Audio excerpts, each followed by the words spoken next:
What I've been recording.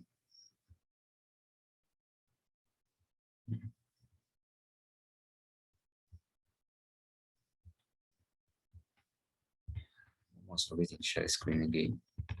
So that is it. Salaries. What you're trying to do is you're trying to get this. You see this balance I gave you of bank. It is on 1st January 2016.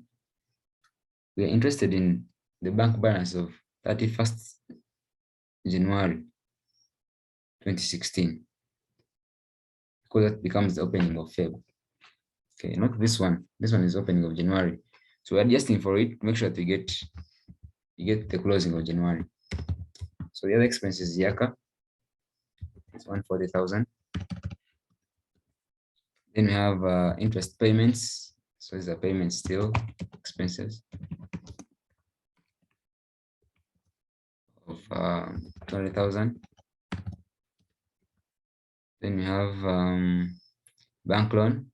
Bank loan is a receipt. But whenever you go to the bank and they give you a loan, they give you money. Now, if they give you money, it's saying our cash balance has increased. That's the liability, okay? But cash has increased. Then you have vehicle maintenance, that is an expense. So it's an outflow, vehicle expenses, vehicle maintenance.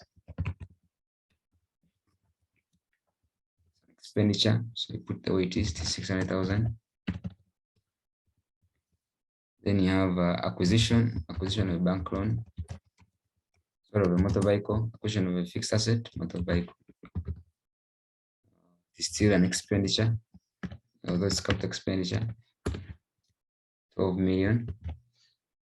Then you have donation. Donation is receipt of 5 million.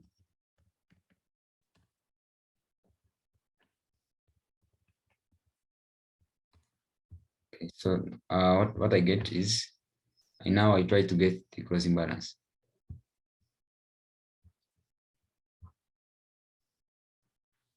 So I will know that my bank balance at the end of the year, let me put it on this side down so that the format keeps consistent, that I would like you to adopt. Saying that you add total receipts. Total receipts, you're adding all that came in. Okay. Then saying deduct all expenses. So total expenditure or total payment.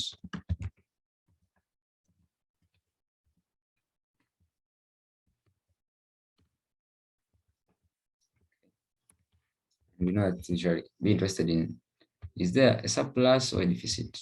Did some money remain or we used all? Okay, so it is receipts minus payments. Receipts minus payments. Okay, it tells that our cash increased. Increase, stroke, decrease.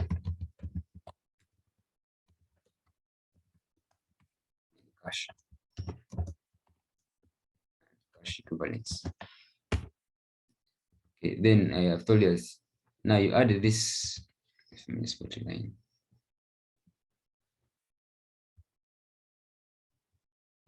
So we now add the movement, okay, to the opening to come up with the closing. So our bank balance at 31st January would be what we had in the beginning plus the movement.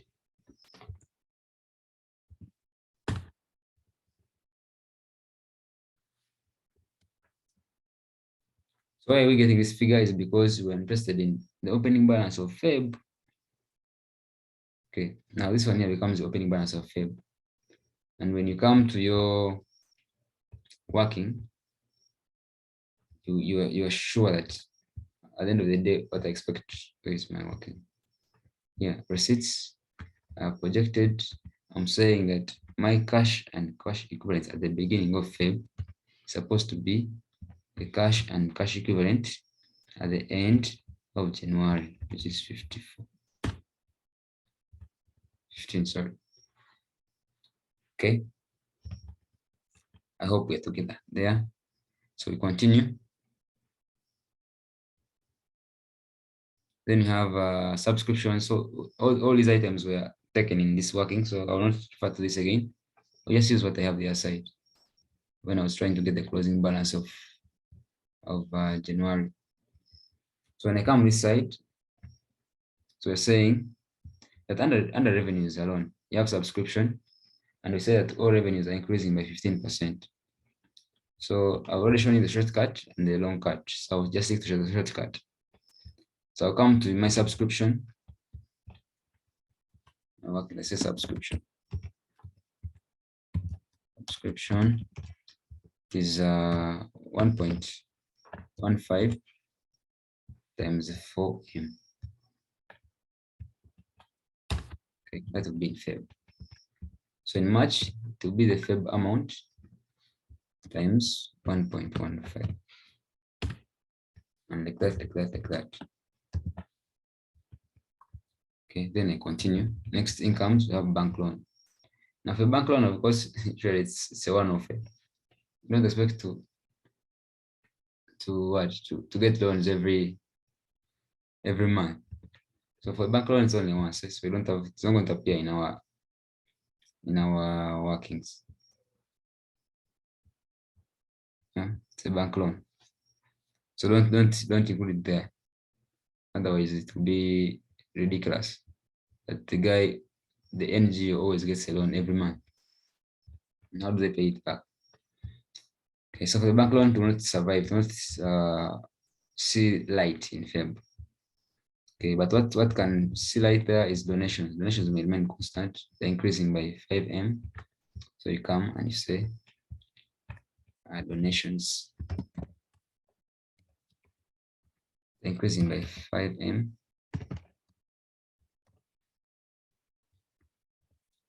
By 5M by 15% from 5M. Okay. And I'm saying this money in Feb still is going to increase by 15%, which is given by that money times 1.15.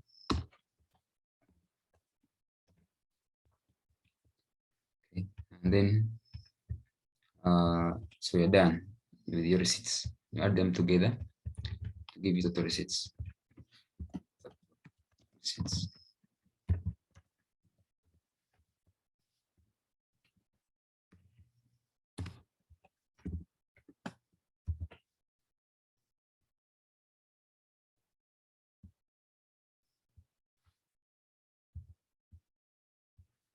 Then you get total payments, projected expenditure. So still, the information we had in January will help us significantly. Let me just copy this because I'll be able to copy and type and do stuff.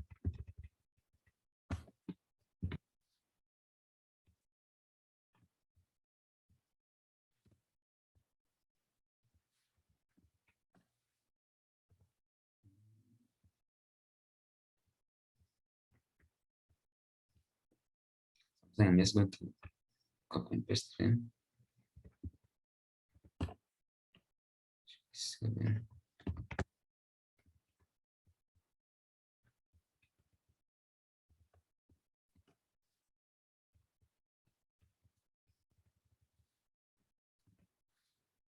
Okay, so salaries for expenses, they said they are increasing by 10%. So that's the difference. So it's 1.1, 0 or 1.1 just. Okay, so for revenues, I mean salaries, they are increasing from 2.8. Okay. So the others will be the same. I know I'm being fast, but I'm sure you also will cover. So, okay, so an increase Yaka, what is the expense? The 140 by 15%. I mean by 10 times 10%. The total will be this plus this, which will give you the 154. And I have in my answer. Yeah, 154. Okay, so after doing all the expenses, you add them together. So when you add them together, let me also do this side, match, saying it is Feb amount, increasing it by 10%.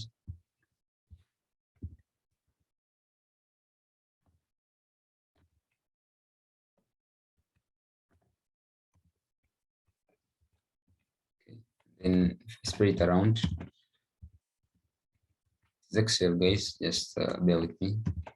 There's nothing much. I've not done any magic. Just let's multiply by 1.1, 1.1, 1.1.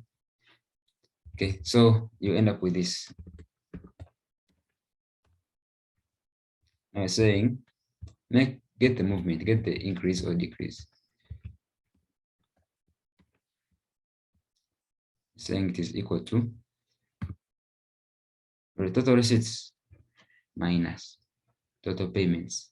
Okay, so this was a decrease.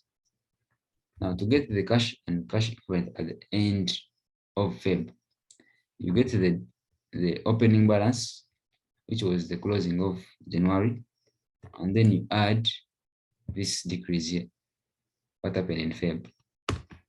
So it will give you 9.3. So the 9.3 becomes the opening in March. That one you know, I'm sure. And then the cycle goes on. Then still, you now get still for March, you're saying, what's the movement? It is receipts minus payments.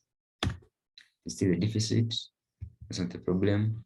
The closing balance is given by the opening balance plus the movement.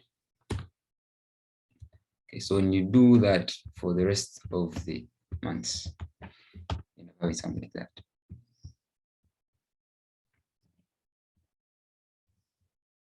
Okay, so guys, thanks for listening to me. I beg to stop here for today. If you have any questions, feel free to ask.